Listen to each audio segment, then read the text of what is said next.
Hi everyone, and welcome to another exciting episode of Sew to Grow with me, Lindsey Rae. Today I have another jam-packed episode for you, all about hemming. That's right, tools, tricks, and even a sewing foot that is sure to save you a lot of time. But before we get stuck into it, I just want to take this time to sincerely thank all of you for your likes, your shares, your comments on Facebook and on my website about our very first episode of Sew to Grow. I really enjoy the feedback. I love growing, and without you guys, this isn't possible. So please keep them coming. I love hearing from you, and please let me know what other things you'd like to see in upcoming episodes. All right, you guys, before I take up any more of your time, let's get started.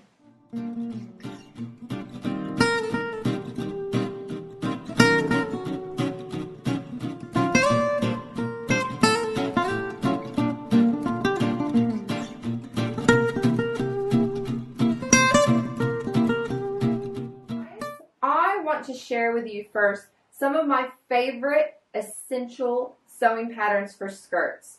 Every woman needs to have her favorite go-to pattern for a skirt, and I just thought I'd take this time to share with you a couple of mine. The first one I want to share with you is the pattern that I'm wearing now. This is the A+ skirt by an Australian designer named Make It Perfect. These patterns range in size from extra small all the way up to XXL. So it fits a large range of sizes. It's easy to whip up, and I think it showcases your fabrics beautifully. So this is one of my new favorite patterns that I'm just sort of making, and because it's so quick and simple, I can see myself making a lot more. My next favorite pattern is the Quick Sew pattern 3877. I have made this particular skirt up multiple times in multiple different weights of fabric, and it just turns out perfect every single time. It has a gorgeous waistband with darts in the front and the back and an inserted zipper. It's not too flash. It really showcases your fabrics nicely. It's a very lovely length, and you can also make it in a length below the knees as well. So the pattern has the two options for you. And you know, it's one of those things that, depending on the fabric you make it up with, you can wear it to the office, or you can make one up to just wear on a lunch date. So it's a very versatile and essential pattern I think that you should have in your repertoire. All right, now for the most exciting skirt. This is the new Emerson wrap skirt by Sew to Grow. This pattern is currently in testing, so it should be launched in the early weeks of February 2015. This pattern in particular features a tulip wrap, okay, and that gives you a very flattering shape. It also has a drop hem in the back, so it's a little bit longer in the back than it is in the front. It also has an interfaced waistband so that it sits really nicely against your tummy, and then elastic in the back, so you have added comfort and you can adjust it to fit your particular size. So many exciting skirts to sew, definitely not enough time. The way you hem something can make all the difference between your garment looking handmade or between it looking professional. So I just want to introduce you to a few tools that I use when I'm hemming my garments. The first tool that I want to show you is a seam gauge. Now, not everybody knows what a seam gauge is. It's basically just a small ruler, because when you're doing hems, you're usually only doing about 1/2 inch or 1 inch, so you don't need anything really large like the ruler that you would use to rotary cut with. You have inches on one side, you have centimeters on the other, and then you have this little slide that goes up and down. You put the slide at where you want to do your marking. So we're going to do 1/4 inch hem, and I'm going to slide this to 1/2 inch. So from the top to the top of the blue line is exactly 1/2 inch.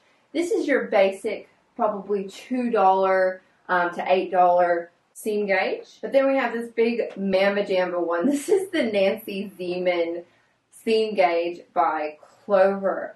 And you can see that it's much larger, so it's easier to read. You also have longer lines, so that if you're marking between large distances, you can mark quite a much larger line than you can with this seam gauge.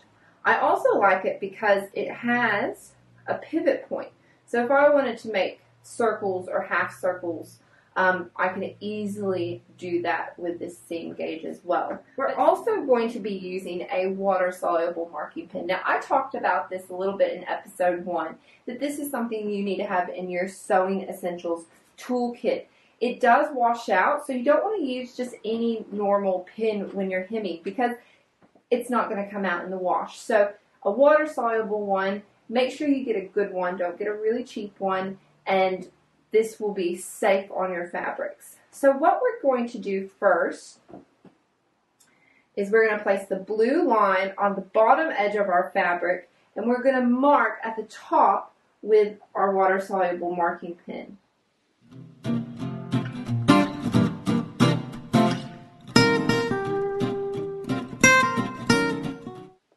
I like to use a little bit of spray starch when I'm hemming because as I'm ironing, what it does is it wets the fabric, and when I run over it with an iron, the starch dries up and it holds the crease much better. So if you just give it a little bit of a spray, and what you'll see is as I hem, when I take my iron away, it stays perfectly. What I'm going to do is I'm going to fold the bottom edge up to the line that I marked.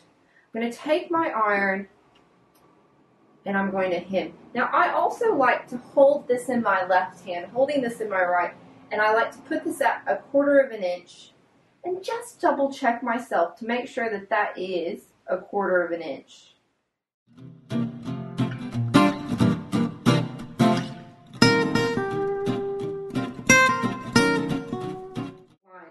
Now what I'm going to do is I folded it up once to conceal the raw edge. I have to fold it up again. A lot of new sewers think that just folding it up once and stitching is good enough. But what happens when your garment goes in the wash is all that's going to come unraveled and it's not going to look neat and tidy. So we're going to fold it up again 1/4 of an inch.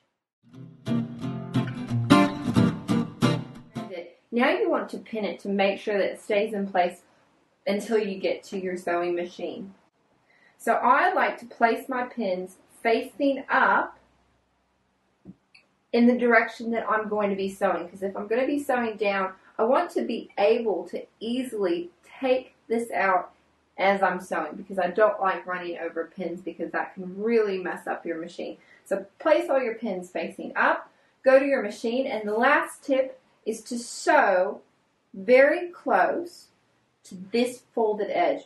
Not the outside folded edge because that will get all floppy. You want to sew as close as you can to the inside folded edge. And then you will get that really nice tight hem. The next hemming tool that I want to show you and introduce you to is the Dritz Easy Hem. Now if any of you have made the Date Night dress by April Rhodes, this is the ruler that she uses.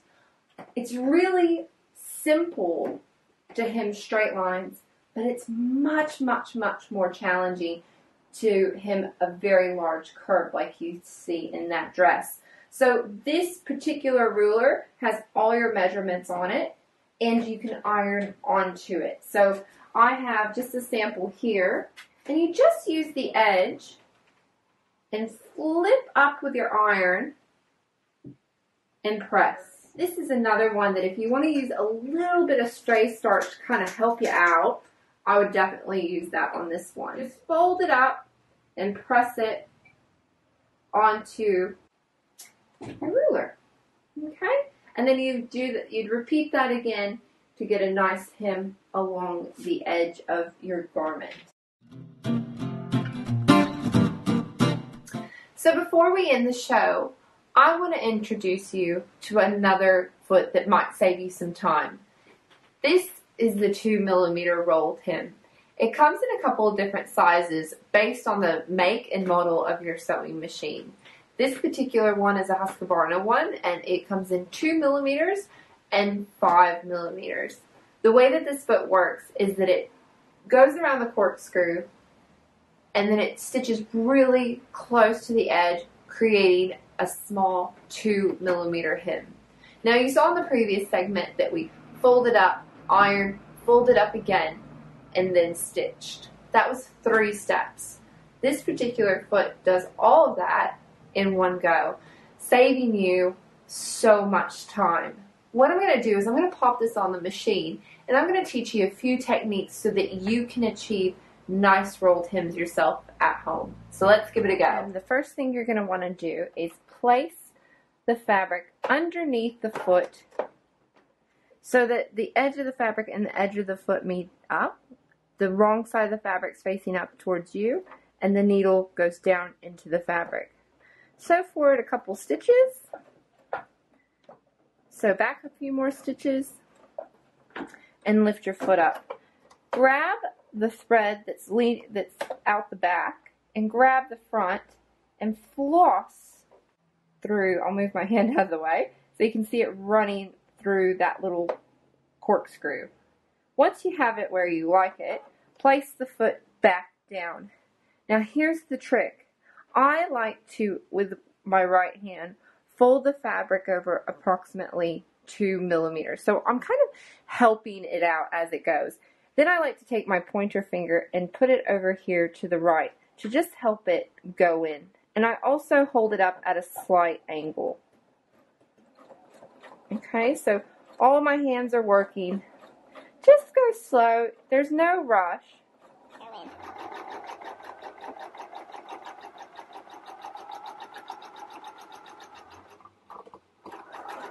When you get towards the end, you'll have to move your finger out of the way. Do a little back stitch. And if you have scissors on your machine, go ahead and cut it with your scissors. Lift that up, and there you have it. A perfect, beautiful rolled hem. Wow, what an episode. Full of tasty little tidbits for you and all your hemming needs. Showed you tools, a new foot that's going to save you heaps of time, and a couple of my favorite skirt patterns that you can get to sewing. Remember, if you'd like to connect with us, you can join us on the Facebook page at Sew to Grow. Also, we have all of the posts from the episode along with the show notes and links on our website, www.sewtogrow.com.au in the blog section.